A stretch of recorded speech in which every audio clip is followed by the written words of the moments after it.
बिस्मिल्लाहिर्रहमानिर्रहीम। अस्सलाम वालेकुम।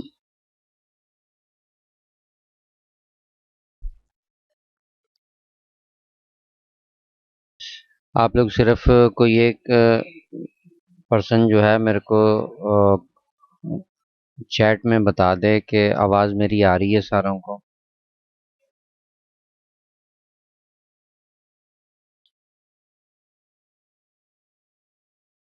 ओके ओके, ठीक है। तो जैसे हम लोग आज यहाँ पे इकट्ठे हुए हैं किस लिए कि विलकम का जो सा सॉफ्टवेयर है इसको सीखने के लिए जो है हम लोगों ने ये क्लास ज्वाइन करी है।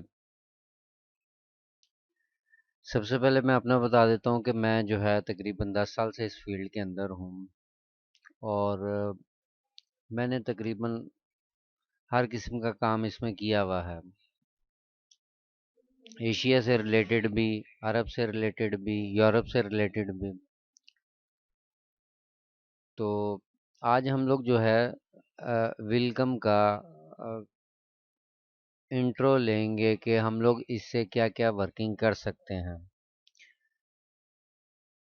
जैसे आप लोगों ने भी थोड़ी सी सर्च करी होगी और देखा होगा कि ये सॉफ्टवेयर किस काम के लिए यूज़ होता है। तो ये एम्ब्रॉयडरी का सॉफ्टवेयर है। इसको मेन जो है ऑस्ट्रेलिया ने बनाया है। जैसे कोरल हमारा ऑस्ट्रेलिया का है और ऑस्ट्रेलियन सॉफ्टवेयर है, इसी तरह विलकम भी जो है ऑस्ट्रेलियन सॉफ्टवेयर है और कोरल के साथ ही इसकी अटैचमेंट है। और जब हम लोग ये इंस्टॉल करते हैं तो इसके साथ हमें कोरल भी जो है मिलता है, साथ ही इंस्टॉल होता है। जो पहले वर्जन आया करते थे उनमें तो कोरल साथ ही इंस्टॉल होता था। तो सबसे पहले हम लोग देख लेते हैं कि इसमें जो पहले वर्जन हमारे पास आया करते थे वो मैंने इस तरीके से किया है कि इसको ये इंटरफेस है वेलकम 9 का।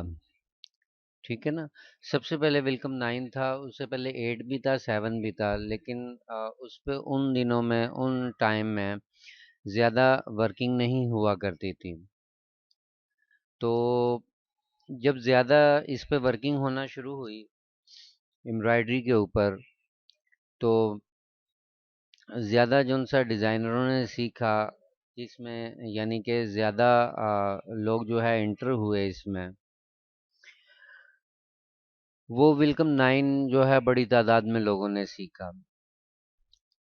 उसके बाद इसमें आया 2006 के अंदर सॉफ्टवेयर आया था वेलकम 10 के नाम से। इसको जो है हम लोग 2006 के नाम से भी मिल जाता है हमें अगर हम लोग सर्च करें। उसका कुछ इंटरफेस इस किस्म का था। और उसके बाद जो है हमारे पास आया था E1.5। ठीक है। E1.5 आने के बाद इसमें कुछ चीज़ें नई आई थी।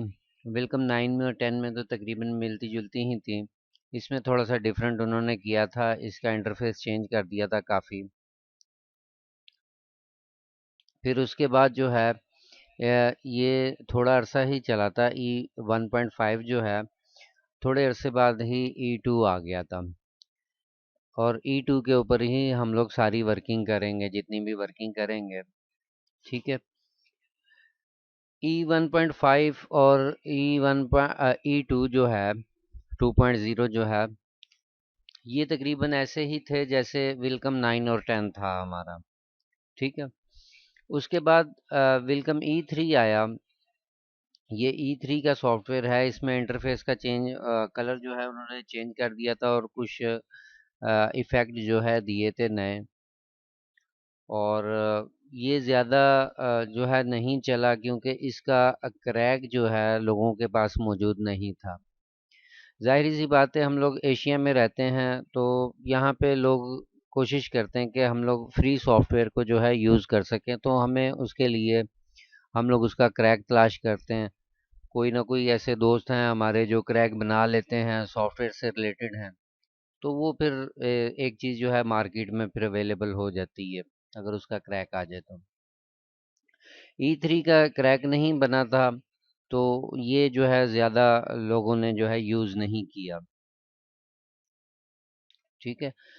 और उसके बाद अभी जो लेटेस्ट चल रहा है वो है E4.2।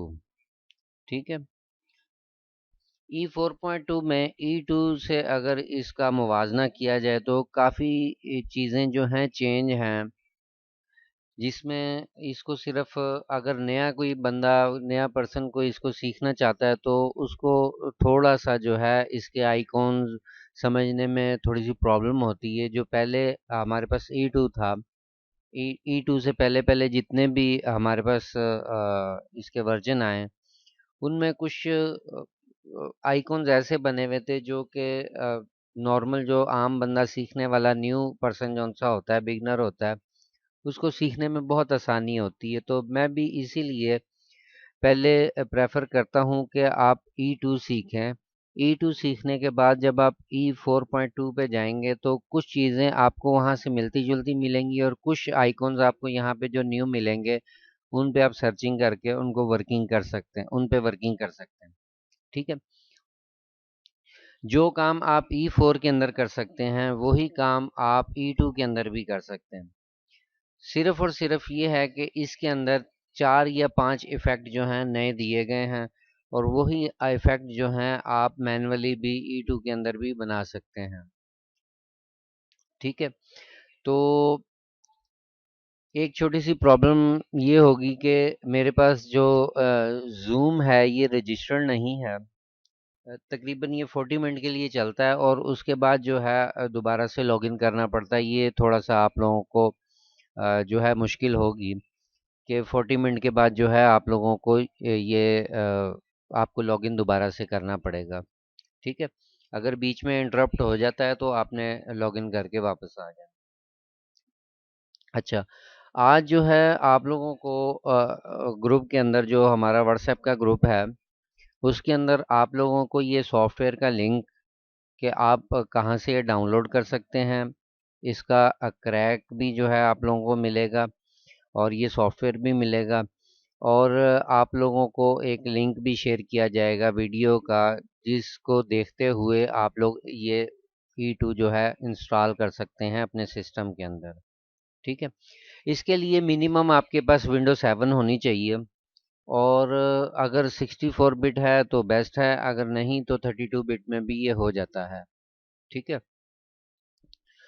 अच्छा, जब आप इसको इंस्टॉल करेंगे वेलकम को, तो आप लोगों के पास कुछ इस तरह का इंटरफेस आ जाएगा। इसमें जब आप इंस्टॉल करने के बाद ये इंटरफेस आएगा, तो इसमें आपको कुछ टूल बार्स आपको सामने नज़र आएंगी। जैसे यहाँ पे मैं माउस, यहाँ पे मैं आवर कर रहा हूँ, ये टूल बार्स है। ये ऊपर का जो सा हमारा एरिया है, ये हमारा जो है अ, मिलता है, ये टूल बार पार्किंग कहलाता है। ठीक है। इसमें आप मुख्तलिफ़ किस्म के टूल्स की जो सी बार्स हैं उनकी सेटिंग एडजस्टमेंट जैसे आप करना चाहें, जहाँ पे आपको इजी लगती है आप वो कर सकते हैं, उनको मूव करवा सकते हैं। आप देखना चाहते हैं कि इस टूल बार का नाम क्या है, सीक्वन है। ठीक है। और किसी भी टूल बार को आप जो है यहाँ पे ड्रॉप कर सकते हैं, पार्क कर सकते हैं। ये पार्किंग एरिया ऊपर वाला कहलाता है।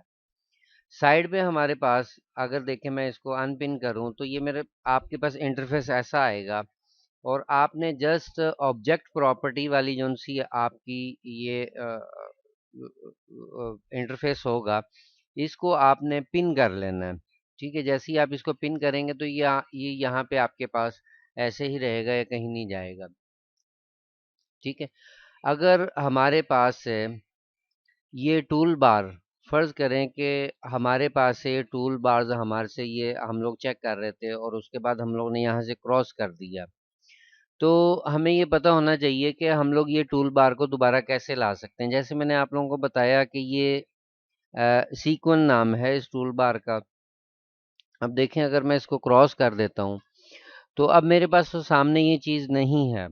ठीक है। और इस टूल बार को मैं वापस यहाँ पे लाना चाहता हूँ, तो मैं सबसे पहले यहाँ से व्यू में जाऊंगा। व्यू में जाने के बाद मेरे पास टूल बार्स की एक ऑप्शन आएगी। टूल बार में हम लोगों ने क्या देखना है, सीक्वेंस की टूल बार। ये देखें सीक्वेंस की टूल बार ये पड़ी हुई है। इसको मैं चेक करूंगा और ये मेरे सामने आ जाएगी। और मैं इसको ऐसे ही ड्रैग एंड ड्रॉप करके जहाँ पे मैं इसको सेट करना चाहूँगा, जहाँ पे मैं इसको पार करना चाहूँगा, वहाँ पे मैं कर लूँगा। ठीक है। जो हमारी ये टूल बार्स ऊपर हैं, ये हमें जो है कोई भी चीज़ अगर हम लोग बनाते हैं, कोई भी इफ़ेक्ट लगाते हैं, ये हमें सपोर्ट देती हैं। जितनी भी टूल बार्स हैं, ये हमें सपोर्ट देती हैं। ठीक है। और इससे पहले मैं आप लोगों को बताऊं कि हमारे यहाँ पे एशिया में जो ज़्यादा वर्किंग होती है, कुर्ती की वर्किंग होती है, लहंगे वगैरह की होती है, ब्लाउजिंग की होती है, साड़ी वगैरह की यानी कि होती है। और कुछ जो है यहाँ पे लोग एक्सपोर्ट का काम भी करते हैं। वो लोगोज वगैरह बनाते हैं इसके ऊपर, इसी सॉफ्टवेयर के ऊपर बनते हैं। और जितनी भी एम्ब्रॉयडरी से रिलेटेड वर्किंग होती है वो इसी सॉफ्टवेयर पे होती है। सबसे पुराना सॉफ्टवेयर यही है। इससे पहले एक सॉफ्टवेयर आया करता था लेसर के नाम से। ठीक है। लेकिन वो जो है थोड़ा अरसा ही चला था, उसके बाद ये विलकम आ गया था। अभी एक दो सॉफ्टवेयर और भी मार्केट में आ गए हैं, चाइना के भी सॉफ्टवेयर आ गए हैं, चाइना ने भी एक सॉफ्टवेयर बनाया है, वो भी अवेलेबल है। लेकिन जो सबसे ज़्यादा इस्तेमाल हो रहा है एम्ब्रॉयडरी के अंदर, वो हमारा जो है ये विलकम का सॉफ्टवेयर है, जो सबसे ज़्यादा इस्तेमाल हो रहा है। ठीक है। अच्छा, जैसा मैं आप लोगों को बता रहा था कि ये हमारा जो सा ऊपर जो है हमारे टूल बार्स की पार्किंग है। ठीक है। हमारी जितनी भी टूल बार्स होंगी उनकी पार्किंग है। हम लोग उनको जो है उनकी जगह चेंज करके उनको जहाँ पे पार्क करना चाहें वहाँ पे कर सकते हैं। और ये साइड पे जो है हमारी ऑब्जेक्ट प्रॉपर्टी है, इसको आप लोगों ने पिन करवा लेना है यहाँ से क्लिक करके। उसके बाद हमारे पास लेफ्ट साइड पे है एक टूल बॉक्स। ठीक है ना। ये टूल बॉक्स की बाहर है। सॉरी। ये टूल बॉक्स की बाहर है। इसमें हमें वो टूल मिलेंगे जिनकी मदद से हम लोग किसी भी ऑब्जेक्ट को क्रिएट कर सकते हैं। ठीक है ना। जो हमें ऊपर टूल बार्स हैं वो हमें सपोर्ट देंगी, सपोर्टिंग बार्स होंगी कि हम लोग कोई चेंजिंग करना चाह रहे हैं, उसमें कोई इफेक्ट चेंज करना चाह रहे हैं, या कोई चीज़ जो है हम लोग चेक करना चाह रहे हैं उसके अंदर, उसकी रनिंग चेक करना चाह रहे हैं या उसकी स्पीड वगैरह चेक करना चाह रहे हैं, तो वो हम लोग ऊपर हमारे पास सपोर्टिंग बार्स पड़ी हुई हैं। ठीक है। और नीचे जो है हमारे राइट साइड पे जो है टूल बॉक्स है। ठीक है। तो अब एक और चीज़ मैं आप लोगों को गाइड कर दूं कि हमारे जो है अगर आपके पास कोई क्वेश्चन है इसके बारे में, तो वो आपने जो है जब हमारी ये क्लास का एंड होगा तो आपने वो एक नोटपैड पे लिखी जाने हैं क्लास के दौरान। और वो लास्ट में आपके जितने भी क्वेश्चन होंगे वो इंशाल्लाह ताला मैं देकर तो फिर क्लास को ऑफ करेंगे हम लोग। ठीक हो गया। अब हमारे पास राइट साइड पे जब हम लोग इसको इंस्टॉल करते हैं तो हमारे पास ये टूल बॉक्स की बार होती है। ठीक है ना, ऐसे यहाँ पे लगी भी होगी, इसको हम लोग ड्रैग करके हम लोग बाहर निकाल लेंगे।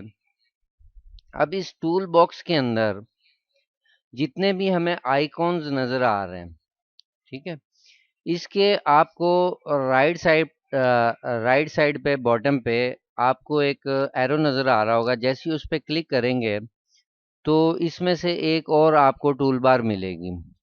ये टूल बॉक्स की टूल बारें होंगी। ये जो हमारे पास ऊपर आ रही हैं ये हमारी सपोर्टिंग टूल बार्स हैं, डिफ़ॉल्ट जोन सी हैं। लेकिन टूल बॉक्स की जोन सी बार्स हैं उनसे हम लोग जब हम लोग डिज़ाइनिंग कर रहे होते हैं, हम लोग कोई चीज़ क्रिएट कर रहे होते हैं, तो वो हम लोग इन टूल्स की मदद से कर रहे होते हैं। ठीक है। इसी तरीके से आप लोगों ने ये टूल्स यहाँ से टूल बारें निकाल लेनी हैं। और इनकी सेटिंग मैं आप लोगों को करके दिखा देता हूँ। आप लोगों ने वो वाली सेटिंग जो मैंने आपको अभी करके दिखाऊंगा वो आप लोग वीडियो में भी देख सकते हैं। ये वीडियो अपलोड भी हो जाएगी यूट्यूब के मेरे चैनल के ऊपर, तो वहाँ से भी देख सकते हैं। तो इस तरीके से आप लोगों ने जो है इसकी सेटिंग करके रख लेनी है। जो जो टूल बार ज़्यादा यूज़ होती हैं, मैं उन टूल बार्स को बाहर निकाल रहा हूँ।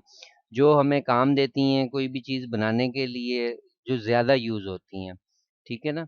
जो ज़्यादा यूज़ नहीं होती, यूज़फुल नहीं होती, वो उनको मैं बाहर नहीं रखता, क्योंकि मेरे को जिन चीज़ों से वर्किंग करनी होती है, तो वो मैं अपना जो है सेटिंग कर लेता हूँ।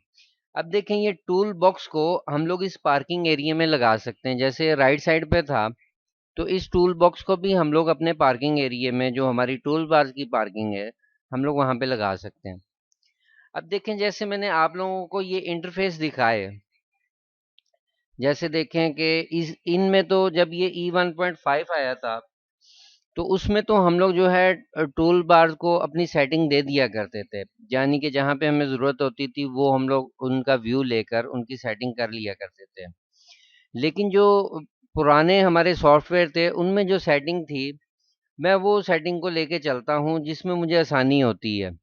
और अगर फ़र्ज़ करें कि आप जो सेटिंग मैं आप लोगों को बता रहा हूँ, वो सेटिंग अगर आप लोग रखते हैं, अभी आप लोग E2 के ऊपर वर्किंग कर रहे हैं या E4 पे वर्किंग कर रहे हैं, अगर आप कल को किसी ऐसी जगह पे चले जाते हैं, आपको जॉब मिल जाती है, वहाँ पे वो कहते हैं जी कि हम लोग जो है वेलकम 9 इस्तेमाल करते हैं। उनके सिस्टम में वेलकम 9 जो है इंस्टॉल हुआ हुआ होता है। अगर देखें, आप वहाँ पे वेलकम E2 इंस्टॉल करने बैठेंगे या किसी से करवाएंगे, वो 2-3 घंटे का प्रोसेस होगा। तो अगर ऑलरेडी आपका काम ही वहाँ पे 10 मिनट का है या 15 मिनट का है, आपने जस्ट एक सेटिंग के लिए गए, तो अगर आप उस इंटरफेस से मिलती जुलती कोई चीज़ आपने अगर वर्किंग करी भी होगी, तो आपको टूल्स ढूंढने में बहुत आसानी होगी। ठीक है? तो जो जिस सेटिंग से मैं इनको रखूंगा, आप लोगों ने वही सेटिंग जो है वहाँ पे कर लेनी है अपने सिस्टम में भी, ताकि समझने में जो है हमें आसानी हो। जो अगर हम लोग कहीं पर किसी ऐसी जगह पे चले जाते हैं जहाँ पे वेलकम 9 पे या 10 पे अभी भी लोग काम कर रहे हैं, अभी भी लोग वेलकम 9 पे, जो बहुत पुराने डिज़ाइनर हैं, क्योंकि उनकी उसमें स्पीड ज़्यादा है, तो वो वर्किंग उसी पे ही करते हैं। कुछ लोग 10 पे आए थे, उसके बाद जो, चलें इसको मैं दोबारा से रिपीट कर देता हूँ। यहाँ से हम लोग जितनी चीज़ें मैं अभी बता रहा था, इन सारों को मैं टूल बार्स को जो है ख़त्म करके ना, तो हम लोग जो है दोबारा से मैं इसको रिपीट कर देता हूँ, ताकि आप लोगों को ना कोई ये सेटिंग करने में प्रॉब्लम ना आए। टूल बॉक्स तक हम लोग आए थे, यहाँ तक तो आप लोगों को पता है, ठीक है? अच्छा, अब टूल बॉक्स में हमारे पास वो टूल्स होते हैं जिनकी मदद से हम लोग किसी भी ऑब्जेक्ट को क्रिएट कर सकते हैं। ठीक है?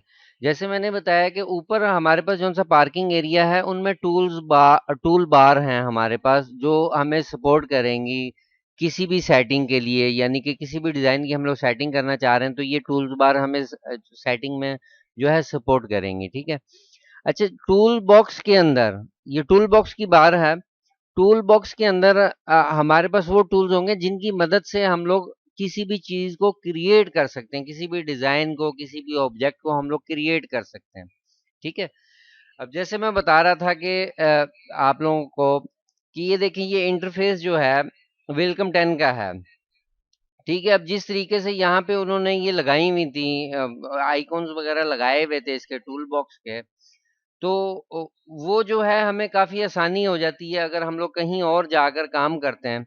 अगर कहीं पर वेलकम 10 इंस्टॉल हुआ हुआ है, और अगर हम लोग अपनी सेटिंग जो है अलहदा से बना लेंगे, और उस सेटिंग पे हम लोग यानी कि हम लोग स्पीड से वहाँ पे जाके वर्किंग नहीं कर सकेंगे। जहाँ पे हम लोगों ने टूल्स रखे हुए होंगे, वहाँ पे उसके डिफ़ॉल्ट वाले के नहीं होंगे, यानी कि 9 के और 10 के नहीं होंगे। ठीक है ना? ये चीज़ मैं बता रहा था। अच्छा, टूल बॉक्स के अंदर से हम लोग जब ये देखें, हर जितने भी हमारे पास आइकॉन नज़र आ रहे हैं, उनके नीचे राइट साइड पर बॉटम पे एक हमें एरो नज़र आ रहा है। जब हम लोग माउस को यहाँ पे लाके क्लिक करेंगे, तो यहाँ से हमें एक इसकी टूल बॉक्स की टूल बार अलहदा से मिल जाएगी। ठीक है? टूल बॉक्स की बार्स अलहदा हैं और ये सपोर्टिंग बार्स अलहदा हैं। जैसे मैंने ये बताया था कि ऊपर जो हमारे पास बार्स आ रही हैं, वो तो हम लोग यहाँ पे टूल बार्स में से जाके निकाल लेते हैं। ठीक है ना? और टूल बॉक्स की जौन सी बारें हैं, वो भी हम लोग निकाल सकते हैं। अगर हमारे से टूल बॉक्स गुम हो जाता है, तो वो भी हम लोग जो है निकाल सकते हैं। ठीक है? अब हम लोग क्या करेंगे कि इसमें से जौन जौन सी बार्स हमारे काम की हैं उनको हम लोग अलहदा कर लेते हैं और उनको हम लोग एक ऐसी सेटिंग में रख लेंगे कि जो हमें आसानी से हमारे वहाँ पे हाथ सेट हो जाएं, ताकि अगर हम लोग कहीं पे जाते भी हैं बाहर और हमारे को वेलकम 9 या 10 जो है इस्तेमाल करना पड़ जाता है, या कोई शख्स हमारे पास आता है कि यार हमारी ना मशीन में थोड़ी सी प्रॉब्लम आ रही है, डिज़ाइन हमें तंग कर रहा है, तो काइंडली आप आके ना हमारी फैक्ट्री में वो देख लें। तो अब देखिए, अगर आप वहाँ पे एक डिज़ाइन चेक करने के लिए गए और वहाँ पे वेलकम 9 या 10 इंस्टॉल हुआ, तो आप उनको ये तो नहीं ना कहेंगे कि इसको तो मैंने यूज़ नहीं किया या इसके टूल्स को मैं समझता नहीं हूँ। जब आपने वो सेम उसके साथ का इंटरफेस जो डिफ़ॉल्ट में होगा वो यूज़ किया हुआ होगा, तो आप लोगों को प्रॉब्लम नहीं होगी। आप लोगों को पता होगा कि इसके यहाँ पे टूल्स पड़े हुए होते हैं। जो सेटिंग मैं आप लोगों को दूँगा, उसी सेटिंग से आप लोगों ने इसको, जैसे हम लोग यहाँ पर पार्किंग के लिए यहाँ पे रखते थे, इसी तरह हम जो है टूल बॉक्स की जो सी बार्स हैं उनकी भी एक सेटिंग यहाँ पे, ये भी वैसे पार्किंग एरिया ही कहलाता है, लेकिन यहाँ पे हम लोग वो टूल्स रखते हैं जिनकी मदद से हम लोग डिज़ाइन को क्रिएट करते हैं। ठीक है, आप लोगों ने सिर्फ ये सेटिंग, जिस सेटिंग से मैं यहाँ पे अपनी टूल बार्स रख रहा हूँ, इस सेटिंग से रखेंगे तो आगे चल के आपको काफ़ी आसानी होगी। ठीक हो गया। इनको मैं सेट कर लेता हूँ और इनको मैं आप लोगों को थोड़ा सा आज डिफाइन भी करूँगा कि ये मैं क्यों इस तरीके से लगा रहा हूँ, ताकि मेरे को एक तरतीब मिल जाएगी। अच्छा,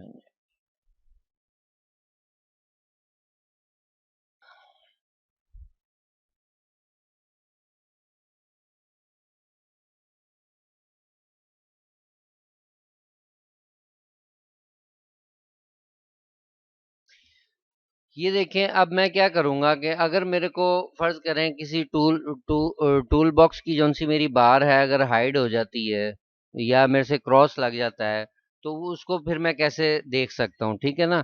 तो उसको मैं दोबारा यहाँ से टूल बॉक्स से निकाल भी सकता हूँ। टूल बॉक्स का काम तो ख़त्म हो गया है, लेकिन मैं क्या करूँगा कि टूल बॉक्स को भी यहाँ पे ऊपर पार करके रख लूँगा। अगर मेरे को कभी इसकी ज़रूरत पड़ गई, तो मैं यहाँ से अपनी टूल बॉक्स की जो सी बार है अगर वो हाइड हो जाती है, तो मैं यहाँ से फौरन से शो करवा सकता हूँ। ठीक हो गया। एक मिनट। अच्छा, अब देखें, ये जो सी पहली लाइन है, इसमें हमारे पास सिलेक्शन टूल्स होंगे और एडिटिंग के टूल होंगे जिनकी मदद से हम लोग जो है वर्किंग करेंगे, और उसके बाद जो है हमारे पास क्रिएशन के टूल्स होंगे जिनसे हम लोग स्टिचिंग कर सकेंगे।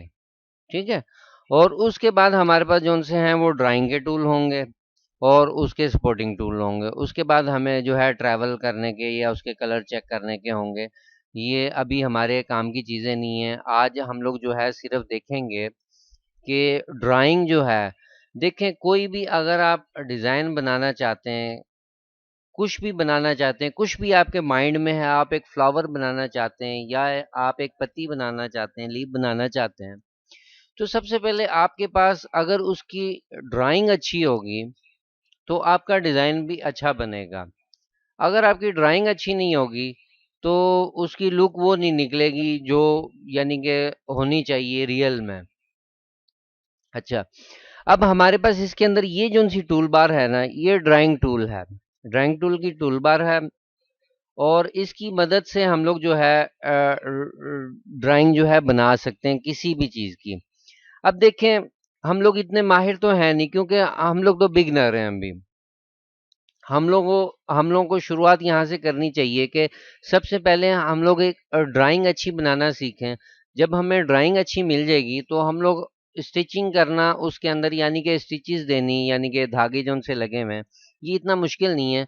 ज- सिर्फ आपका ड्राइंग पे जो है हाथ सेट होना चाहिए। ठीक है।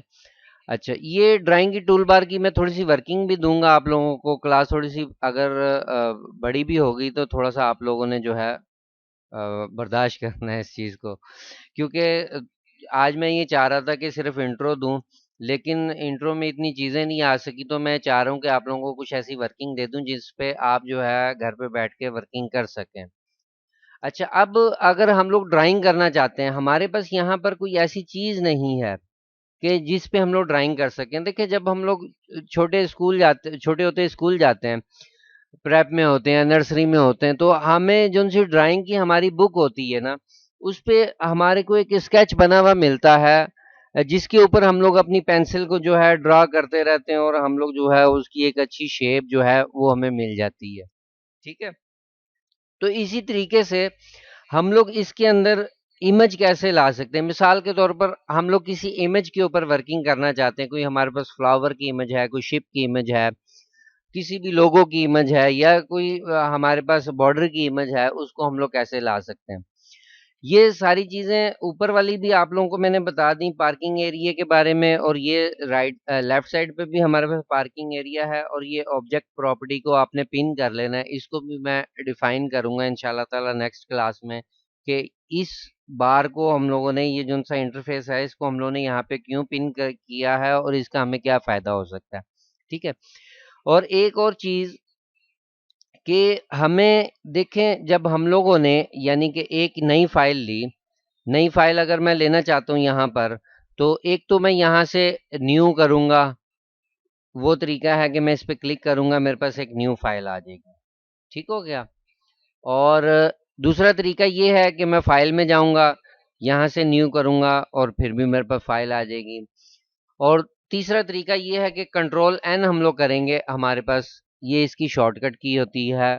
आप लोगों ने कोशिश ये करनी है कि अपने साथ एक नोटबुक ज़रूर रखनी है, जिसमें जो है जो शॉर्टकट कीज़ आप लोगों को बताई जाएंगी, वो आप लोगों ने उस पे राइट ज़रूर करनी है, और वो शॉर्टकट कीज़ क्या काम करती हैं आपने वो डिफाइन करना है एक लाइन के अंदर या दो लाइनों के अंदर, और उसके आगे वो शॉर्टकट की जो है आपने लिख लेनी है, और उसको आपने रिवाइज करते रहना है। यानी कि डेली आधा घंटा आप लोगों ने दे दिया, जो भी शॉर्टकट किए हैं आप लोगों के पास लिखी हुई होंगी, उनको सिर्फ आपने 10 से 15 मिनट या 20 मिनट देने, उनको डेली रिवाइज करते रहेंगे तो वो आपके जहन नशीन होती रहेंगी। देखें, कुछ लोग होते हैं जो सिर्फ एक दफ़ा चीज़ को देखते हैं और वो उसको पिक कर लेते हैं, और उनके ज़हन नशीन हो जाती है। लेकिन कुछ ऐसे भी होते हैं जिनको 1 या 2 दफ़ा 3 दफ़ा रिपीट करके बताया जाए, तो वो जो है फिर वो उसको पिक कर सकते हैं। तो आप लोगों ने बिल्कुल भी घबराना नहीं है।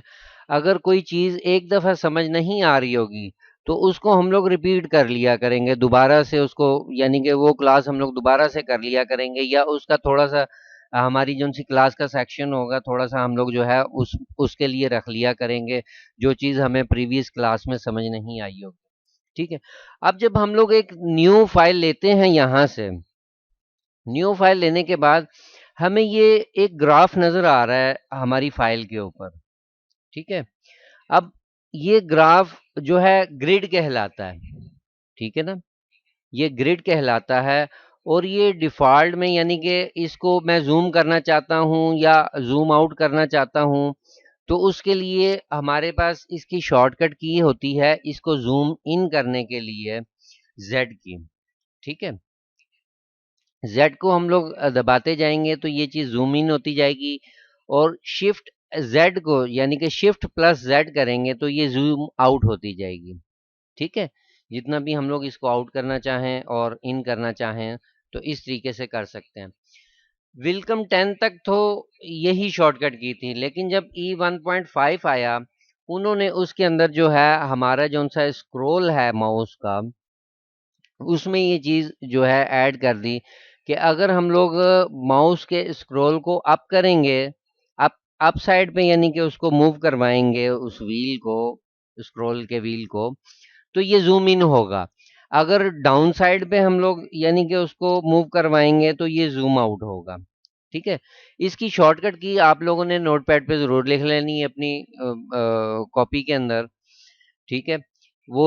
ये शॉर्टकट की हैं लाज़मी लिखते रहें, क्योंकि इससे जो है हमें बेनिफिट ये मिलता है कि हमारा जो-सा काम है वो थोड़ा-सा फ़ास्ट होता है। और अगर फ़र्ज़ करें कि मैं आप लोगों को सिर्फ़ बता देता हूँ कि आप लोग जो है माउस को स्क्रॉल करके ज़ूम इन और ज़ूम आउट इसको कर सकते हैं, और कल को आप जो है कहीं पे जाके आपको वेलकम 9 या 10 अगर इस्तेमाल करना पड़ता है, तो वहाँ पे तो ये स्क्रॉल से काम नहीं करेगा। ठीक है ना? तो वहां पे तो आपको जेड और शिफ्ट जेड की अगर आप लोगों ने ये चीज याद करी भी होगी इसकी शॉर्टकट की, तो आप फास्ट उसके ऊपर वर्किंग कर सकेंगे। ठीक है, अब ये ग्रिड हमें नजर आ रहा है। इसका जो सा साइज डिफॉल्ट होता है, डिफ़ॉल्ट यानी कि अब हम लोगों ने एक नया सॉफ्टवेयर इंस्टॉल किया और हमें ये इंटरफ़ेस मिल गया। अब इसमें जो ग्रिड है, वो हमारा जो है वो डिफ़ॉल्ट जो इसमें आता है वो 10 mm बाई 10 mm होता है।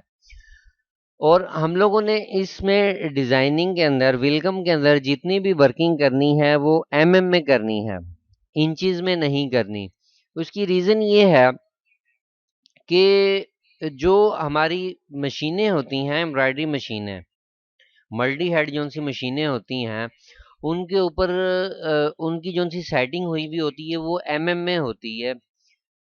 जब हमारा हेड सेटिंग का सेक्शन आएगा इसको मैं डिटेल से बताऊंगा आपको। अभी के लिए सिर्फ ये है कि आप लोगों को ये आइडिया होना चाहिए कि अगर ये मेरा जो सा बॉक्स है, अगर मैं कोई चीज़ यानी कि एक चीज़ बना रहा हूँ, मैं ये एक जो है ये मैंने बनाया और मुझे ये पता होना चाहिए कि इसका साइज कितना है। ठीक है ना? तो अब देखें कि मेरे को पता है कि ये 10 mm के अंदर अंदर है। अब 10 mm कितना होता है, यानी कि आपका 25.4 जो है आपका 1 इंच बनता है। यानी कि आपके पास अगर 25.4 mm हो तो वो 1 mm बनता है। तो हम लोग इसको, अगर कोई हमें आगे कस्टमर कहता है कि हमें जो है मुझे जो है 4 इंच का डिज़ाइन चाहिए, तो हम लोग फास्टली उसको मूव करवाते हैं 25 mm के ऊपर। यानी कि हम लोग अपने जहन में, हमारे पास पता होता है कि ये 25 mm का हम लोगों ने जो है 1 इंच बनेगा। तो हम लोग को पता होता है कि हम लोगों ने 100 mm के अंदर अंदर इसका जो है डिजाइन रखना है, तो वो 4 इंच तकरीबन उसका आ जाएगा। अभी अगर देखें तो हमें जो है ये यहाँ पर नीचे इंचीज में बता रहा है। ठीक है ना? ये हमारा जो सा इसका ऑब्जेक्ट का साइज है ये इंचीज में बता रहा है, यानी कि 0.27 इंच है। तो हम लोगों ने सबसे पहले अपने सॉफ्टवेयर को जो है एमएम पे करना है, ताकि हमें जो है मशीन के हिसाब से जब हम लोग डिज़ाइन बनाएं तो वो एमएम के हिसाब से बनाएं, ना कि इंचीज में बनाएं। ठीक है, अगर इंचीज में बनाएंगे तो हमारे डिज़ाइन जो है ख़राब भी हो सकता है, यानी कि ज्वाइंट उसके जो है मल्टी हेड के ऊपर ज्वाइंट ठीक नहीं मिलेंगे। ठीक है ना? तो इसको हम लोग एमएम में और इंचीज में कैसे देख सकते हैं? अब यहाँ पे जैसे देखें IN आ रहा है, इसका मतलब है कि इंचीज में है।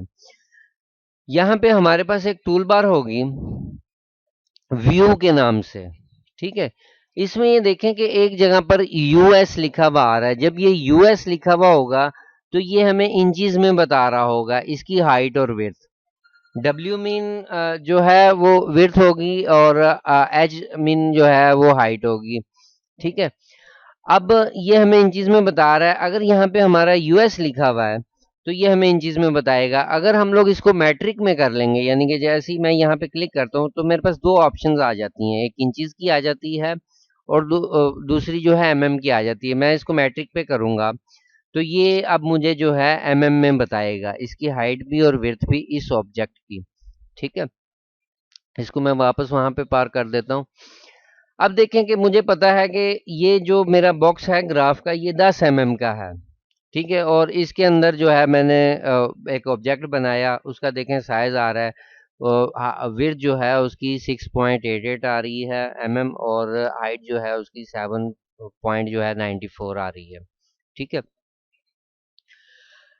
इस ग्रिड को फर्ज करें कि अब मैंने ये एक डिजाइन बना लिया। अब ये ग्रिड जो है मुझे तंग कर रहा है, डिजाइन जो है मेरे को व्यू लेने में मेरे को प्रॉब्लम आ रही है।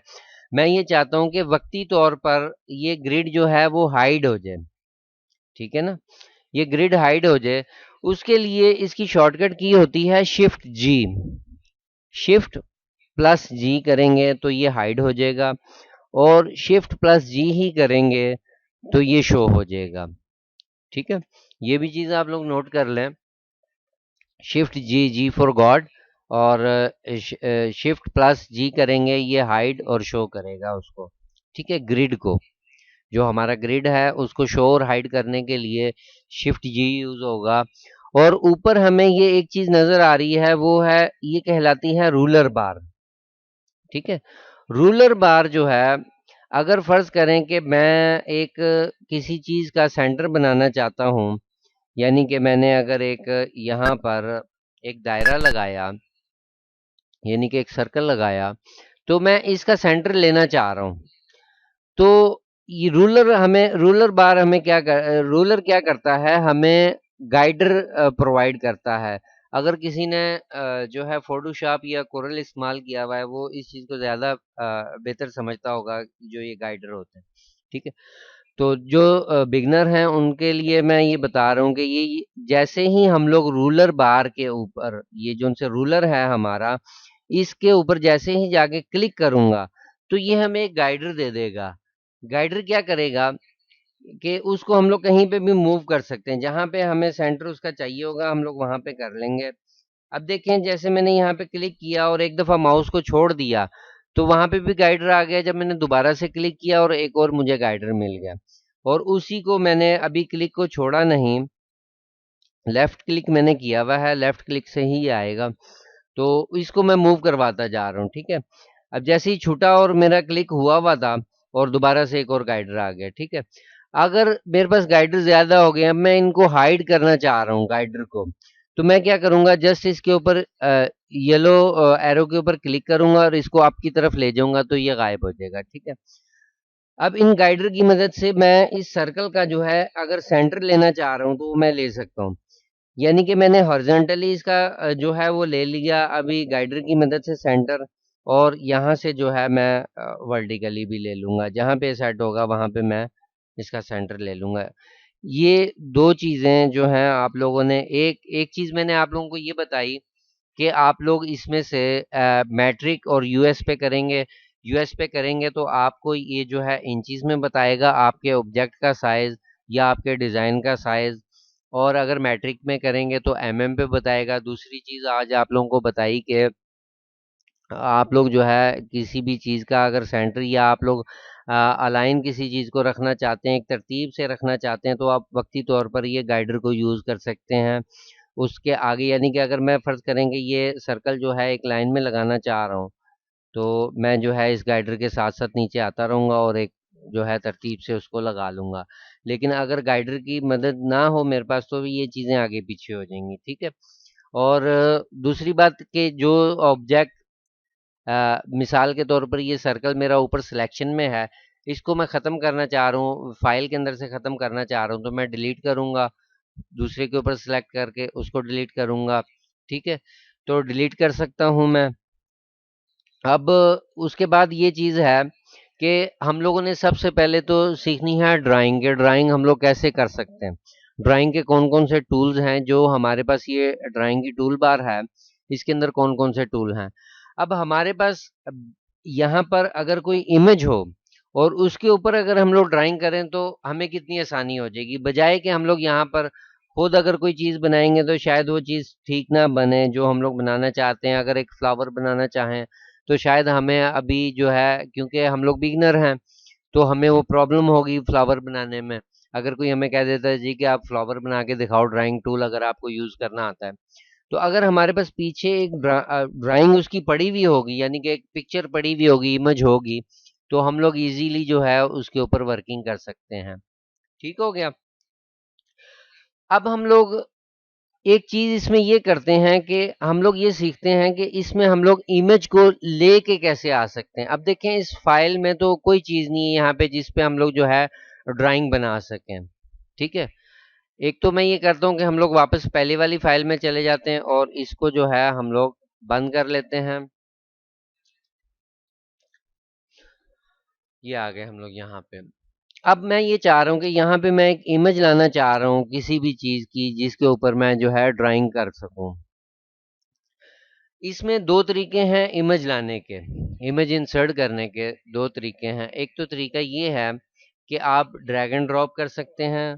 दूसरा वे ये है कि आप यहाँ से इमेज में जाएंगे ऊपर, जहाँ पे मेरा माउस है इस पे जैसे ही आप क्लिक करेंगे तो ये आपको सबसे ऊपर वाली जो सी इसमें ऑप्शन आ रही होगी वो होगी इंसर्ट फाइल की। ठीक है, इंसर्ट फाइल जब आप करेंगे तो ये आपसे पूछेगा कि आपका पाथ कौन सा है जहां से आप वो जो है फाइल इंसर्ट करना चाह रहे हैं।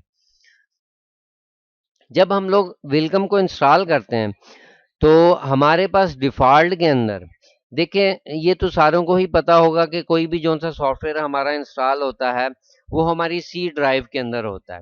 ठीक है, तो अब हम लोगों को इमेज इसकी ढूंढने की ज़्यादा ज़रूरत नहीं होगी, क्योंकि जब हम लोग वेलकम को इंस्टॉल करते हैं तो इसमें कुछ इमेजेस कुछ प्रोजेक्ट जो हैं हमें डिफ़ॉल्ट के अंदर मिलते हैं इस सॉफ्टवेयर के साथ। जैसे ही हम लोग सी को क्लिक करेंगे तो इसमें हमें सैम्पल एम्ब्रॉयडरी स्टूडियो E2 के नाम से हमें एक फोल्डर मिलेगा सी ड्राइव के अंदर। इसको ओपन करेंगे और इसके अंदर हमारे पास इमेजेस का एक फोल्डर होगा और इसको हम लोग ओपन कर लेंगे। अब देखें यहाँ पे ये इमेजेस हैं, इसको मैं ज़रा कैंसिल करके क्लोज कर लेता हूँ। और ये हम लोगों ने माई कंप्यूटर मैंने ओपन किया। माई कंप्यूटर ओपन करने के बाद मैंने सी ड्राइव को ओपन किया। उसके अंदर सैम्पल्स एम्ब्रॉयडरी स्टूडियो E2.0 के नाम से एक फोल्डर हमें मिलेगा। इसको हम लोग ओपन करेंगे तो इसमें इमेजेस होंगी। ठीक है, ये सारी हमें डिफ़ॉल्ट में इस सॉफ्टवेयर के साथ इमेजेस मिलती हैं। इनके ऊपर हम लोग जो है ड्राइंग कर सकते हैं। अब देखिए रोज 2 के नाम से एक ये फाइल है। हमारे पास एक पिक्चर पड़ी है। जैसे मैंने आप लोगों को बताया था कि इसमें दो वेज हैं इमेज को इंसर्ट करने के। एक तो ये है कि हम लोग इसको ड्रैग एंड ड्रॉप करेंगे। यहाँ पे मैंने इसको ड्रैग किया और ड्रॉप कर लिया, ये हमारे पास यहाँ पर इमेज आ गई। ठीक हो गया। अब देखिए जैसे मैं आप लोगों को बता रहा था कि ग्रिड जो है हमें कहीं कहीं पे प्रॉब्लम करेगा। जैसे इसका व्यू लेने में हमें प्रॉब्लम आ रही है, हमें इतना वाज़ेह नहीं नज़र आ रहा। जबकि हम लोग यहाँ पे देख रहे हैं तो हमें बहुत खूबसूरत सा एक फ्लावर नज़र आ रहा है। यहाँ पे हमें जो है ग्रिड जो है हमें यहाँ पे हाइड करने की ज़रूरत है। तो हम लोग क्या करेंगे कि शिफ्ट जी दबाएंगे तो हम लोग अपना ग्रिड जो है वक्ती तौर पर हाइड कर लेंगे। एक तो ये वे है कि हम लोग ड्रैग एंड ड्रॉप करके इमेज ला सकते हैं। इसको मैं डिलीट कर रहा हूँ यहाँ से। और दूसरे वे पे हम लोग जाएंगे, इमेज को क्लिक करेंगे और इंसर्ट फाइल में जाएंगे। इंसर्ट फाइल में जाने के बाद माई कंप्यूटर, हमारी सी ड्राइव और इसमें सैम्पल्स एम्ब्रॉयडरी स्टूडियो, इसको हम लोग ओपन करेंगे। इसमें हमें इमेजेस के नाम का फोल्डर होगा, इसको ओपन करेंगे। यहाँ पे रोज 2 के नाम से हमें वो फाइल मिलेगी और इसको हम लोग ओपन कर लेंगे। ठीक हो गया, ये हम लोग अब ले आए। अब देखें इसमें सबसे पहला जो सा हमें सिलेक्शन टूल के अंदर जो सी सबसे पहली हमें ऑप्शन मिल रही है वो सिलेक्ट ऑब्जेक्ट है। ठीक है, किसी भी ऑब्जेक्ट को, मिसाल के तौर पर ये मेरी इमेज है, जब इस फाइल के अंदर आ गई तो ये एक ऑब्जेक्ट कहलाएगी। ठीक है ना, ये हमारी एक ऑब्जेक्ट कहलाएगी।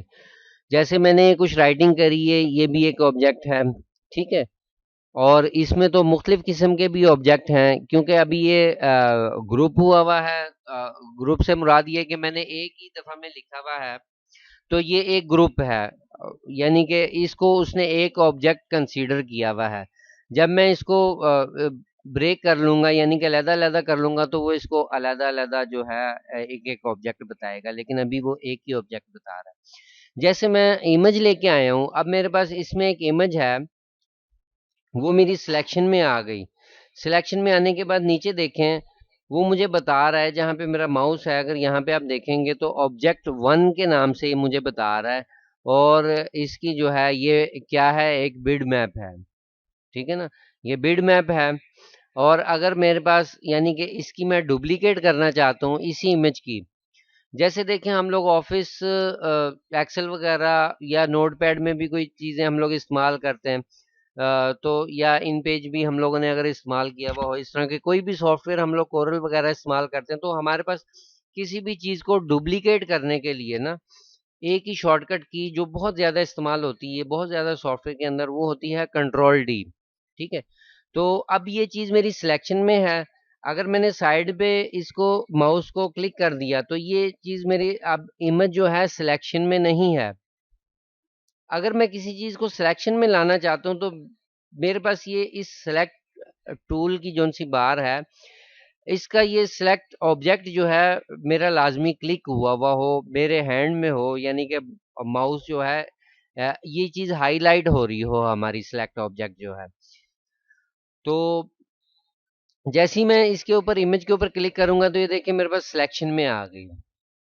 जब ये सिलेक्शन में आ गई, एक तो मैं इसको अगर बड़ा करना चाहता हूँ या छोटा करना चाहता हूँ तो मैं इसके कॉर्नर पे जाऊंगा और मेरे को एक ये जो इसके हमारे नोड मिल रहे हैं ब्लैक कलर के, जो हमें नोड नजर आ रहे हैं, इसके किसी भी कॉर्नर पे जाएंगे तो हमारा एरो जो है चेंज हो जाएगा और वहां पे हम लोग जो है इसको छोटा और बड़ा कर सकते हैं।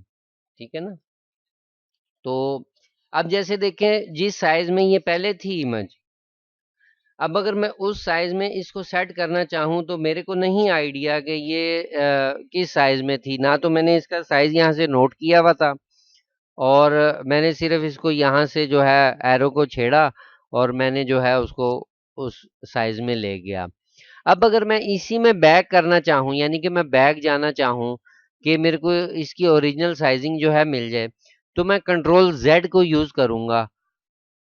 कंट्रोल जेड को किया, फिर से कंट्रोल जेड को करूंगा तो ये अपने साइज के अंदर आ गई।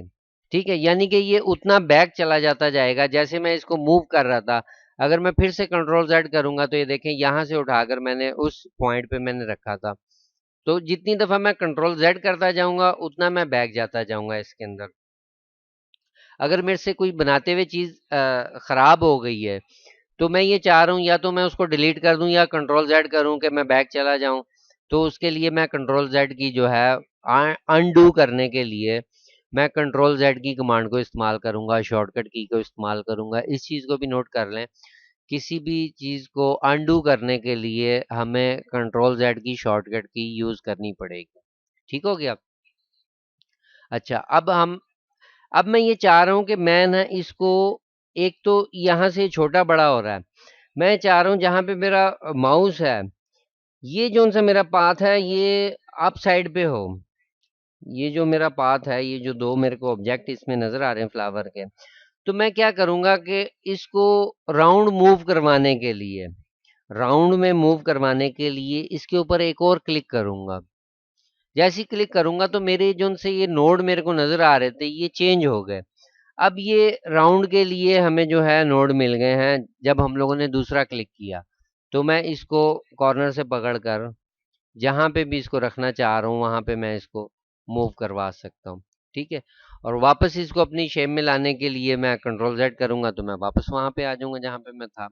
दोबारा से क्लिक करूंगा तो मेरे नोड जो है इनकी शक्ल चेंज हो जाएगी छोटा बड़ा करने के लिए। और अगर मैं राउंड में मूव करवाना चाह रहा हूँ दूसरा क्लिक करूंगा तो वो मेरे पास राउंड में आ जाएंगे। ठीक है।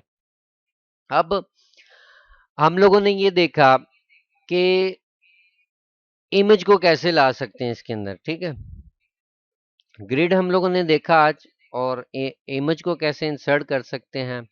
और डुप्लीकेट का मैंने बता रहा था वो मेरा रह गया, यानी कि इसी को मैं डुप्लीकेट करना चाहता हूँ तो मैं कंट्रोल डी करूंगा तो ये यहाँ पर जो है डुप्लीकेट हो गई और इसको जब मूव करूंगा तो ये दो हो गई यहाँ पे। ठीक है। अब देखें नीचे ऑब्जेक्ट टू आ गया है। जो मेरी पहले वाली इमेज थी वो ये थी, ऑब्जेक्ट वन बता रहा था वो भी बिट मैप था। और अगर इस पे सिलेक्ट करता हूँ, इसको सिलेक्ट करता हूँ तो ये बता रहा है कि ये ऑब्जेक्ट टू है और ये भी बिट मैप है। ठीक है। अब मैं ये चाह रहा हूँ मैं इस टू को डिलीट कर देता हूँ यहाँ से। जो आप लोगों को इस वीक वर्किंग मिलनी है उस पे आते हैं। इसको मैं वापस वहाँ पे सेट कर लेता हूँ। और अगर आप लोगों को कोई प्रॉब्लम वगैरह आ रही हो इसको इंस्टॉल करने में तो आप लोग ग्रुप में शेयर कर सकते हैं। छोटा सा एक सॉफ्टवेयर आता है एनी डेस्क, 3 MB का सॉफ्टवेयर है। वो जैसे ही मेरे पास टाइम अवेलेबल होगा तो अगर किसी से पहले आप लोगों ने खुद कोशिश करनी है कि उसको इंस्टॉल करें, अगर वो नहीं इंस्टॉल हो रहा होगा तो मैं वो इंस्टॉल भी करवा दूंगा। ठीक है, आप लोगों ने बस टेंशन नहीं लेनी किसी भी चीज़ की मेरे होते हुए। अच्छा, अब मैं चाह रहा हूँ कि मैं ना इस फ्लावर की ड्राइंग बनाना चाह रहा हूँ। मिसाल के तौर पर ये मेरा एक ऑब्जेक्ट है, मैं इसकी ड्राइंग बनाना चाह रहा हूँ। अब मेरे पास ड्राइंग की जो सी टूल बार है, उसमें सबसे पहले मेरे पास आती है लाइन। ठीक है, लाइन पे जब मैं क्लिक करता हूँ, इस यानी कि टूल्स को मैं लेता हूँ, तो लाइन में मैं क्या कर सकता हूँ कि मैं सिर्फ और सिर्फ एक जैसे लाइन लगती है वो लाइन लगा सकता हूँ। यानी कि पहला मैंने क्लिक किया और ये मैं जहाँ पे भी दूसरा क्लिक करूँगा, यानी कि अगर मैं कहीं पर भी मूव माउस को ओवर कर रहा हूँ और जहाँ पे मैं चाह रहा हूँ कि एक लाइन लग जाए, तो यहाँ पे दूसरा क्लिक करूँगा तो ये एक लाइन लग जाएगी। ठीक है, अब अगर मैं चाह रहा हूँ कि बिल्कुल स्ट्रेट लगे, तो मैं दोबारा से गया लाइन के ऊपर और मैंने पहला क्लिक, जहाँ पे भी मैं स्ट्रेट लेना चाह रहा हूँ मैंने पहला क्लिक किया और इसके साथ ही मैं कंट्रोल को दबा लूंगा, कंट्रोल के बटन को दबा के रखूंगा और जब इसको मूव करता जाऊंगा तो ये बिल्कुल स्ट्रेट लगेगी। अच्छा, अगर यहाँ पे मैं मूव करवाऊंगा तो ये 15 डिग्री के ऊपर, 15 डिग्री के ऊपर जो है ये मूव करना शुरू हो जाएगी। और जहाँ पे मैं स्ट्रेट करना चाह रहा हूँ वहाँ पे मैं जो है इसको जाकर कंट्रोल को मैंने नहीं छोड़ना और दूसरा क्लिक करना है तो ये मेरी स्ट्रेट लाइन लग जाएगी। इसमें जो सा सबसे पहला ड्राइंग टूल में टूल है वो है लाइन का। ठीक है। अच्छा जी, इसमें सबसे पहले हमारे पास ड्राइंग टूल में लाइन होती है, उसके बाद जो है हमारे पास पॉली लाइन होती है। ठीक है, लाइन में हम लोग सिर्फ दो क्लिक कर सकते हैं और दो से ज़्यादा क्लिक नहीं कर सकते। मिसाल के तौर पर मैं इसमें कर्व देना चाह रहा हूँ तो वो मैं नहीं दे सकूँगा, क्योंकि लाइन जो ड्रॉ करेगी वो सिर्फ दो क्लिक के दरमियान होती होती है, एक उसका स्टार्ट होता है और एक एंड होता है। ठीक है, अब इसके बाद आ जाता है हमारे पास पॉली लाइन। पॉली लाइन क्या करता है कि हम लोग जहाँ पर जो है इसमें एक तो ये है कि हम लोग एक से ज़्यादा क्लिक कर सकते हैं, दूसरा ये है कि हम लोग इसमें कर्व भी दे सकते हैं। मिसाल के तौर पर देखें कि मैंने यहाँ पर क्लिक किया और यहाँ पर किया और यहाँ पर और यहाँ पर। अब ये देखें कि ये चीज़ पॉली लाइन से बनी है। आप किसी भी वेलकम के अंदर किसी भी ऑब्जेक्ट को सिलेक्ट करेंगे, उसके नीचे जहाँ पे मैंने आपको प्रॉपर्टी बताई थी ऑब्जेक्ट की, अब ये देखें कि ये बता रहा है ये ऑब्जेक्ट 4 है और ये बना हुआ किससे है, पॉली लाइन से। अगर मैं लाइन के ऊपर सेलेक्ट करता हूँ तो ये मेरे को बताएगा कि ये इस फाइल का, जो मेरे पास फाइल ओपन है, इसका ऑब्जेक्ट नंबर 3 है और ये लाइन से बना हुआ है। ठीक है, ये हमें साथ साथ ये गाइड करता रहेगा कि ये आपने जो सा ऑब्जेक्ट बनाया हुआ है ये कौन से टूल से बनाया हुआ है। ठीक है, अब देखें इसमें कर्व कैसे आया, ये चीज आप लोगों ने गौर से देखनी है कि जो हमारा माउस का लेफ्ट क्लिक होगा वो हमें स्ट्रेट नोड देगा। ठीक है, और अगर हम लोग कर्व वाला नोड यूज करना चाह रहे हैं तो हमें जो है राइट क्लिक वहां पे करना पड़ेगा। मिसाल के तौर पर दोबारा से बनाते हैं इसको। यहाँ से देखें मैं इसकी स्टार्टिंग ले रहा हूँ, यहाँ पे मैंने लेफ्ट क्लिक किया क्योंकि स्ट्रेट है। ठीक है, और यहाँ पर मैंने एक यहाँ से लेकर यहाँ तक मैं कर्व देना चाह रहा हूँ, तो मैं क्या करूँगा कि यहाँ पे राइट क्लिक करूँगा। यहाँ पे मैंने राइट क्लिक किया और जैसे ही मैं आगे फिर स्ट्रेट यानी कि लेफ्ट क्लिक करूँगा तो ये मेरे पास कर्व आ जाएगा। ठीक है, फिर यहाँ से लेकर यहाँ तक मैं जो है कर्व देना चाह रहा हूँ तो मैं यहाँ पे राइट क्लिक करूँगा और फिर जो है लेफ्ट क्लिक करूँगा। ठीक है, अब अगर मेरे को लगता है कि ये शेप जो है खराब हो गई, मेरी थोड़ी सी खराब हो गई, तो मैं इसको सिलेक्ट करूँगा। सिलेक्ट करने के बाद किसी भी ऑब्जेक्ट को रीशेप करने के लिए, यानी कि आपकी एक शेप जो है वो खराब हो गई है, आप उसको रीशेप करना चाह रहे हैं। रीशेप करने के लिए इसकी शॉर्टकट की होती है एच, एच फॉर हॉर्स। ठीक है ना, एच फॉर हॉल भी होता है, हॉर्स भी होता है। ठीक है, अब ये देखिए मेरे पास दो किस्म के नोड मेरे को शो हो रहे हैं। ठीक है, एक मेरे को सी ग्रीन शो हो रहा है और एक मेरे को येलो शो हो रहा है। येलो जो है हमारा स्ट्रेट होता है और जो हमारा सी ग्रीन होता है ये कर्व वाला होता है, यानी कि मैं इसको रीशेप करके इसको कहीं और पे मूव करवाना चाह रहा हूँ तो मैं इस नोड को कहीं पर भी मूव करवा सकता हूँ। ठीक हो गया। अब जो मेरा सी ग्रीन नोड लगा हुआ है ये मेरा राइट क्लिक करने की वजह से लगा हुआ है। अब फर्ज करें कि मैंने ये जो सी ग्रीन जिसको मैंने अब सिलेक्शन में लिया ये ब्लू हो गया। अब मैं यहाँ पर मैं देना चाह रहा था स्ट्रेट वाला यानी कि येलो वाला नोड देना चाह रहा था और गलती से मेरे से राइट क्लिक हो गया। अब मैं यहाँ पे लेफ्ट क्लिक वाला करना चाह रहा था तो मैं इसको चेंज कैसे कर सकता हूँ, चेंज कैसे कर सकता हूँ और ऐड कैसे कर सकता हूँ इसके अंदर एक और नोड, वो भी हम लोग देखते हैं अभी। अब इसको मैं जो मेरा सिलेक्शन में है नोड सी ग्रीन यानी कि जो ब्लू हुआ है सेलेक्ट करने के बाद यहाँ पे मैं स्ट्रेट नोड देना चाह रहा हूँ। उसके लिए मैं क्या करूँगा कि मैं स्पेस का बटन दबाऊंगा। कीबोर्ड में जो सा सबसे बड़ा बटन होता है वो स्पेस का ही होता है। ठीक है, तो स्पेस का बटन दबाऊंगा, ये नोड की शेप जो है नोड जो है कन्वर्ट हो जाएगा स्ट्रेट के अंदर। और अगर दोबारा से इसको स्पेस को दबाऊंगा तो ये वापस नोड के अंदर हो जाएगा। जितनी दफ़ा मैं चेक करना चाहूँगा, मैं बार-बार इसको चेक करना चाहूँ तो ये अपनी शेप जो है चेंज करेगा यानी कि कन्वर्ट होता रहेगा स्पेस से। स्पेस का बटन दबाता रहूँगा किसी भी नोड को सिलेक्शन में लाकर, यानी कि अगर मैं इस नोड को जो मेरा स्ट्रेट में है इसको मैं कर्व में अगर कन्वर्ट करना चाह रहा हूँ तो मैं स्पेस को दबाऊंगा तो ये नोड जो है मेरा कर्व में कन्वर्ट हो जाएगा यानी कि सी ग्रीन हो जाएगा। ठीक है, इसको वापस से स्ट्रेट में कर लेते हैं।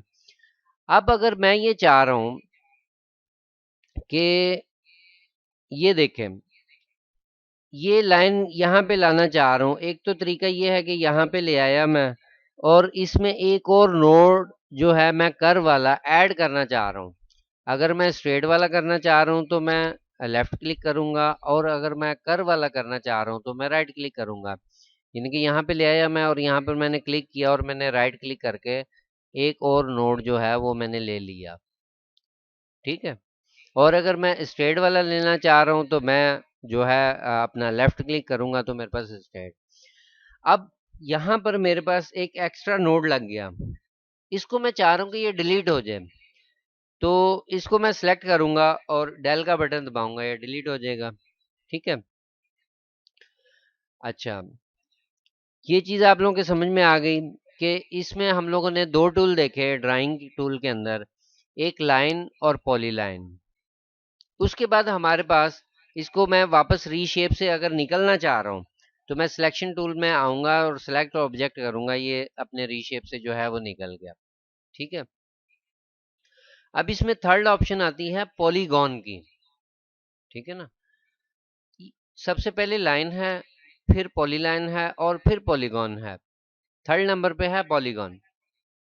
पॉलीगॉन बिल्कुल ऐसे ही वर्किंग करता है जैसे हमारा पॉलीलाइन वर्क कर रहा था। ठीक है, लेकिन इन दोनों में डिफरेंस ये है कि अगर देखें मैं यही शेप बनाता हूँ यानी कि इसी के ऊपर अगर मैं वर्किंग करूँ जो मेरी पहली शेप बनी हुई थी और मैंने यहाँ पे नीचे स्ट्रेट यानी कि लेफ्ट क्लिक से स्टार्ट किया और फिर मैं यहाँ पे कर्व देना चाह रहा हूँ, मैंने यहाँ पे राइट क्लिक किया और यहाँ पे मुझे नोक चाहिए, स्ट्रेट चाहिए तो स्ट्रेट नोड चाहिए तो मैं यहाँ पे लेफ्ट क्लिक करूंगा और फिर यहाँ पे कर्व और यहाँ पे स्ट्रेट। ठीक है, यहाँ तक मेरा ऑब्जेक्ट हो गया मुकम्मल। अब जैसे ही मैं इंटर दबाऊंगा, ठीक है ना, इसको मुकम्मल करने के लिए इंटर दबाऊंगा तो ये क्या करेगा कि ये आपस में ज्वाइंट हो जाएगा। अब ये देखें पॉलीगॉन क्या करता है कि पॉलीगॉन जो है जहां से स्टार्ट होता है वहां पे ही आकर उसने खत्म होना होता है, वहां पे ही आके ज्वाइंट होना होता है। ठीक है, अगर देखें मैं कोई लीव बनाना चाह रहा हूँ तो ये मैंने हाफ लीव बनाई और मैं जो है इसको इंटर करूंगा। इंटर करने के बाद वो ऑटोमेटिकली देखें कि उसने जो है ज्वाइन कर दिया। और अगर मैं इसके नज़दीक लाके करूंगा यानी कि यहाँ पे लाकर तो ये फिर भी वहां पे जो है ज्वाइन लाजमी करेगा जैसे ही मैं इंटर दबाऊंगा। अच्छा, लाइन में तो ये था कि हम लोग पहला क्लिक करते थे और जहां पर हमें लाइन चाहिए होती थी दूसरा क्लिक करते थे, लाइन ऑटोमेटिकली खत्म हो जाती थी।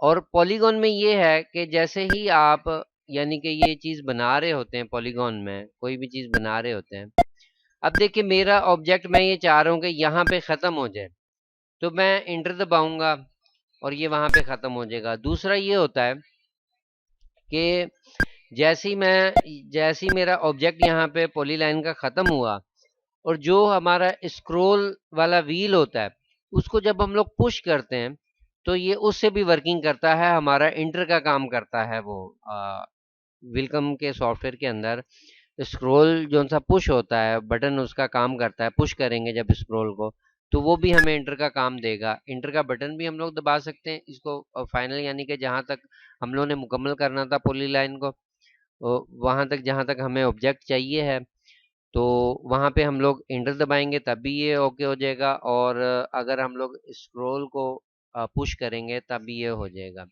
ठीक है। अब उसके बाद थर्ड पॉलीलाइन है। पॉलीलाइन जहाँ पे आप जो है जो चीज़ आप बना रहे होंगे, मिसाल के तौर पर जैसे ये शेप बनी हुई है, अगर मैं यही बनाना चाहूँ जो हमारी पॉलीगॉन की बनी हुई है, तो मैं कंट्रोल को दबा के रखूँगा क्योंकि मुझे इस पे सारे स्ट्रेट नोड चाहिए हैं। ठीक है।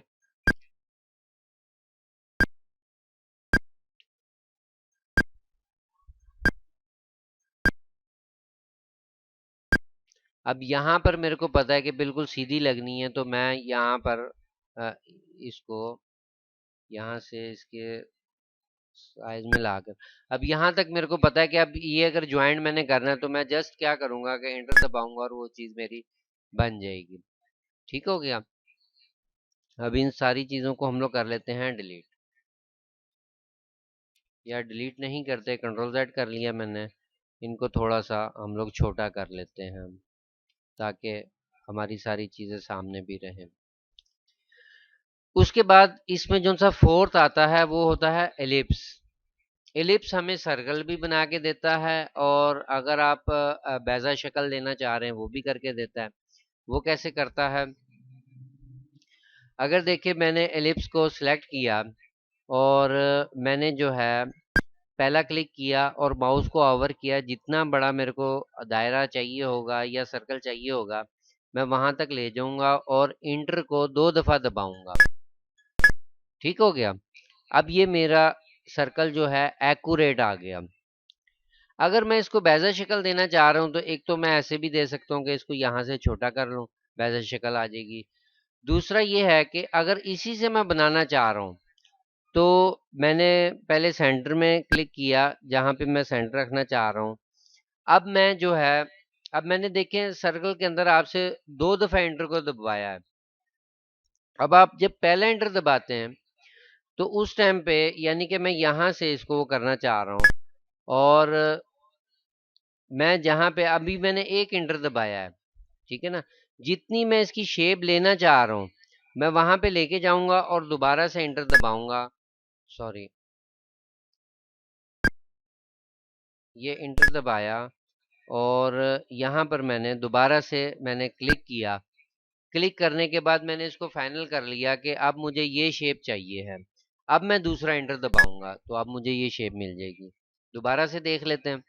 अगर मुझे इक्वल चाहिए है एक सर्कल, तो सर्कल को सिलेक्ट करने के बाद मैंने पहले उसके सेंटर का क्लिक किया और जितना मुझे बड़ा मुझे सर्कल चाहिए मैंने माउस ओवर से वहां पे ले गया और 2 दफा इंटर को दबाऊंगा तो ये मुझे सर्कल मिल जाएगा। अगर मैं बेज़ल शक्ल लेना चाह रहा हूँ उससे, तो मैं पहले उसका सेंटर लूंगा। सेंटर लेने के बाद मेरे को जितनी उसकी विड्थ वगैरह चाहिए है वो मैं ले लूंगा और मैं पहले एंटर दबा दूंगा। उसके बाद जितना मेरे को उसकी शक्ल चाहिए है, बेज़ल शक्ल चाहिए है, हाइट यानी कि जितनी चाहिए है उस सर्कल की, मैं वहां पर लाकर एक और क्लिक करूंगा। क्लिक करने के बाद मैं एंटर जब दबाऊंगा तो ये वो चीज जो है मेरी बन जाएगी। ठीक है। अच्छा, अब इसके बाद आ जाता है इसमें लास्ट जो सा टूल है वो है रेक्टेंगल। रेक्टेंगल क्या करता है कि हमें एक रेक्टेंगल बना देता है, जितनी हमें विड्थ चाहिए है और जितनी हमें हाइट चाहिए है। पहला मैंने क्लिक किया उसका स्टार्टिंग का, और दूसरा जहां पे मैं क्लिक करूंगा ये वहां पे बन जाएगा। लेकिन अगर मैं एक बॉक्स बनाना चाह रहा हूँ और मैं ये चाह रहा हूँ कि वो यानी कि चारों साइडों से जो है वो इक्वल हो। अब देखिए अगर मैं यूं करता हूं तो मेरे को एक आइडिया नहीं हो रहा कि कहीं से बड़ा हो रहा है कहीं से छोटा हो रहा है, या मैं अगर यहाँ पे भी इसको क्लिक कर देता हूँ और इसको हम लोग जब इसकी प्रॉपर्टीज में आके देखते हैं तो ये देखें ये बता रहा है कि इसकी जो सी विड्थ है वो 21.26 इसकी विड्थ है और 20.57 जो है इसकी हाइट है। यानी कि ये दोनों चीजें इक्वल चाहिए थी, मेरी इक्वल नहीं आई। तो उसके लिए मुझे क्या करना पड़ेगा कि मैं पहला क्लिक करने के बाद कंट्रोल को दबा के रखूंगा और जितना बड़ा मुझे बॉक्स चाहिए होगा मैं वहां पे दूसरा क्लिक कर दूंगा। और अब अगर देखेंगे तो ये हमें इसकी हाइट और विड्थ बिल्कुल सेम बताएगा। ठीक है, ये आज के हमारे हो गए जो है ड्राइंग टूल। और इसमें से आप लोगों की वर्किंग ये होगी कि आप लोगों ने ये फ्लावर इन टूल्स की मदद से बनाना है। अब ये देखें कि जैसे मैंने यहाँ पे बताया कि पॉलीगॉन जो है जहां से स्टार्ट होता है वहां पे आके उसने क्लोज होना होता है। अब इसमें जितने भी ऑब्जेक्ट हैं वो सारे जहां से भी हम लोग स्टार्ट करेंगे वो एक दूसरी घूम के वहां पे आके जो है यानी कि वो क्लोज हो जाएंगे। तो ये हमें देखने से पता चल गया कि ये जो सा हमारा ऑब्जेक्ट जो है बनेगा वो हमारा बनेगा पॉलीगॉन से। तो ये पॉलीगॉन मैंने लिया और मैंने इसको जूम इन कर लिया और मुझे यहाँ पे कर्व चाहिए है, मैं यहाँ पे कर्व करता गया। मैं एक दो चीजें आप लोगों को बना के दिखा देता हूँ। अब ये देखें यहाँ पे मुझे स्ट्रेट चाहिए था, मैंने लेफ्ट क्लिक किया। अब यहाँ पे फिर मुझे आगे कर्व चाहिए तो मैं ये कर्व करता जा रहा हूँ। अब यहाँ पे मैं इसको क्लोज करना चाह रहा हूँ, यहाँ पे मैं एंटर दबाऊंगा, ये क्लोज हो जाएगा। ठीक है, एक और चीज देखें कि अब मेरी ये जो सी पिक्चर है ये मेरे सिलेक्शन में आ रही है। आप लोगों ने जब भी ड्राइंग करनी है आप लोगों ने ये पिक्चर को लॉक कर लेना है।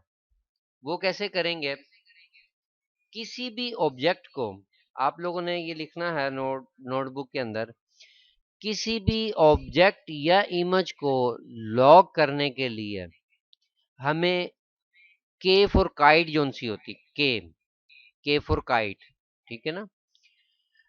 के को जब हम लोग शॉर्टकट की को यूज करेंगे तो ये हमारी लॉक हो जाएगी।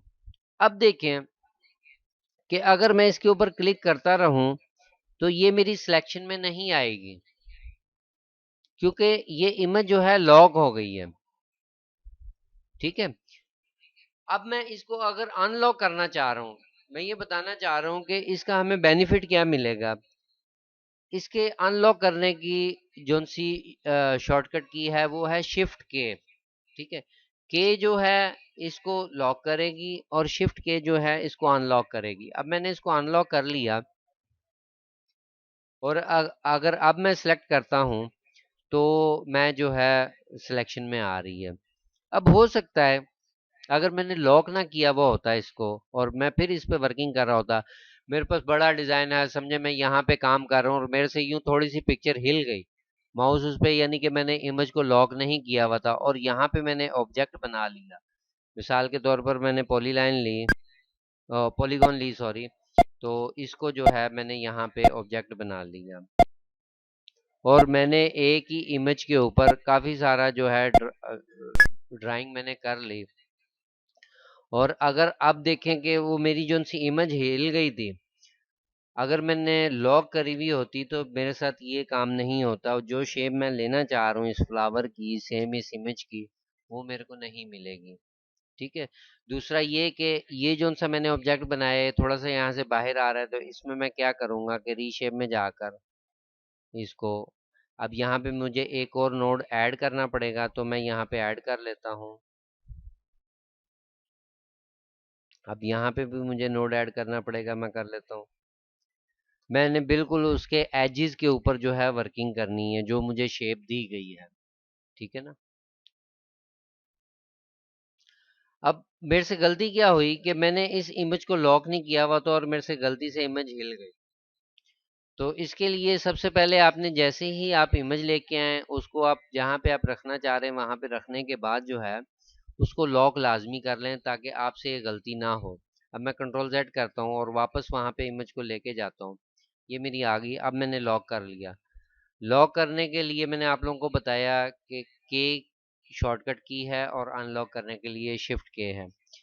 तो इसी तरीके से आप लोगों ने ये मुकम्मल फ्लावर बनाना है ड्राइंग टूल की मदद से। और इसको इंशाल्लाह ताला हम लोग नेक्स्ट क्लास में इसको सॉलिड फिल भी देखेंगे कैसे हम लोग कर सकते हैं और उसको कलर कैसे कर सकते हैं। क्योंकि आज की क्लास वैसे भी काफ़ी लंबी हो गई, टाइम बहुत ज़्यादा हो गया। वैसे मेरा 40 मिनट का टाइम होता है, तो टाइम थोड़ा आज स्टार्टिंग थी इस वजह से मैंने जो है ज़्यादा दिया है। तो आप लोगों ने एक तो इमेज इस फ्लावर के ऊपर वर्किंग करनी है, जैसे मैंने आप लोगों को बताया कि ये फाइल कहाँ पे हमारी पड़ी हुई होती है। इमेज में गए, इंसर्ट फाइल में गए और माई कंप्यूटर के अंदर सी ड्राइव के अंदर हमारे पास एक सैम्पल के नाम से फोल्डर होगा एम्ब्रॉयडरी स्टूडियो E2 का। इसको ओपन करेंगे, इसमें इमेज होगी और इसमें जो है रोज 2 के नाम से हमारे पास फाइल होगी, उसको हम लोगों ने ले आना है। ठीक है। और उसको लाने के बाद हम लोगों ने उसको लॉक कर लेना है और पॉलीगॉन की मदद से हम लोगों ने जो है इसको मुकम्मल करना है। मुकम्मल करने के बाद आप लोगों ने जो है हमारा जो सा व्हाट्सएप का ग्रुप है उसमें शेयर करना है। उसमें मेरे को जब भी टाइम मिलता है, अगर कोई प्रॉब्लम वगैरह होती है, कोई गलत चीज़ बनी हुई होती है, उसको गाइड की स्टूडेंट को ज़रूरत होती है, तो मैं उस ग्रुप के अंदर जो है गाइड कर देता हूँ। ठीक हो गया। और दूसरा ये कि अगर आप लोगों के आप कोई क्वेश्चन हैं तो वो मैं अनम्यूट करता हूँ, तो आप लोग अपने जो है क्वेश्चन पूछ सकते हैं।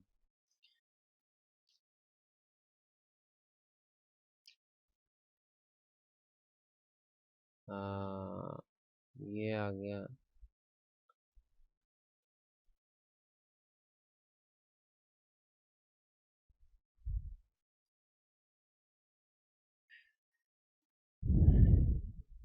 अच्छा, अगर आप लोगों के अभी कोई क्वेश्चन नहीं है तो आप लोग जो है ग्रुप में भी जो है मेरे से क्वेश्चन पूछ सकते हैं। जैसे ही मैं देखूंगा तो आप लोगों को ग्रुप के अंदर भी जो है वो मैं उसके क्वेश्चन के आंसर दे दूंगा। ठीक हो गया। नेक्स्ट वीक तक के लिए इजाज़त दें इंशाल्लाह ताला। जो है नेक्स्ट वीक हम लोग जो है इससे आगे की फिर वर्किंग करेंगे। ठीक है जी। ओके जी, अल्लाह हाफिज़।